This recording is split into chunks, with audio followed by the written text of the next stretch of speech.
Hi everyone, this is AJ. Welcome back to my next episode review of Blade Runner Black Lotus.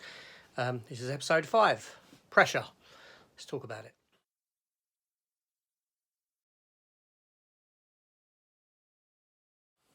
Okay, so we've come to episode 5 of Blade Runner Black Lotus. Just for the record, I actually watched this one in the original Japanese with the English subtitles. Just because I wanted to, no real reason. So this episode starts with an individual on a bus, and another character steps out in front of this bus, stopping the bus and gets on board. It is the middle of the night. These are the only two individuals on the bus, bar the bus driver himself.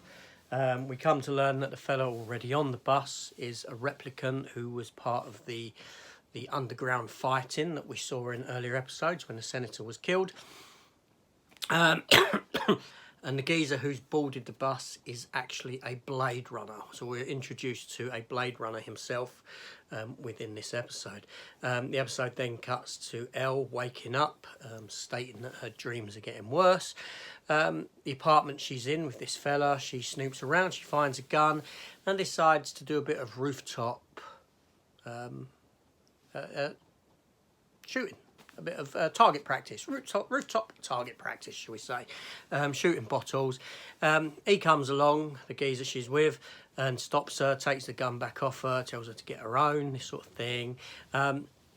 They then go through one of them photographic devices that we saw in the first Blade Runner film, the very clever ones that see reflections in stuff that you'd never see, and with a bit of back and forth with the picture, they come to find that one of the shooters who were killing all the replicants in the hunt is wearing a watch, and it's actually a police issue watch, and they suspect that him and the blonde woman that was involved in this are both police officers, or they're married, and that she's going to have to go after them. Elle is going to have to go after them.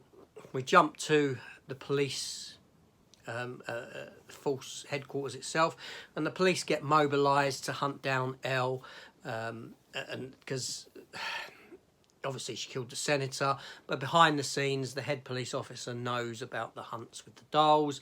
He's part of that. Obviously the police are corrupted and involved with some bigwigs within the police are involved in it as well, so they want her caught down. So the police hit the streets and they start shaking people up and this sort of thing, and they go to Doc Badger's place.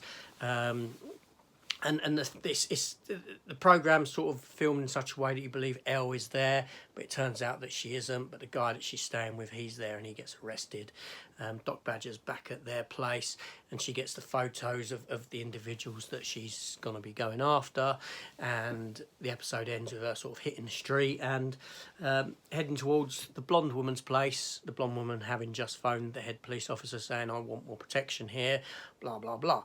And it sort of fades to black then. So, fantastic episode. We're back in the city. We're introduced to some more Blade Runners. Well, a Blade Runner, should I say, not more Blade Runners, a Blade Runner. He pops up again later on in the episode when the police are ready to take her down, or think they're going to be taking her down. But he says that because you've got 40 strong police officers there, you don't need me, and sort of so turns away. So again, the episode very good on the sort of background and city animation. We get to see a lot more of the city and the depth of that, and the feel for the city of Blade Runner, which is always a fantastic. Even back in the first film, those aesthetics were brilliant. So it's nice to see all that sort of stuff. You know my thoughts on the animation of the characters. Not particularly enamoured by it, but that's just one of them things. But overall, it progresses the story a considerable amount. It takes steps forward to where we're going to be going, introducing these new players and this sort of a thing. So a very good episode all in all. So very well worth watching. So anyway, yeah, so that's it. That's pretty much it.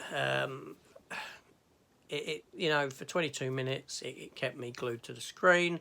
Had a lot of fun with it, enjoyed it immensely. So anyway, this is AJ. Thanks for watching. Please consider hitting the subscribe button if you want to keep up to date with this weekly. And I'll see you next week. Take care all, and goodbye.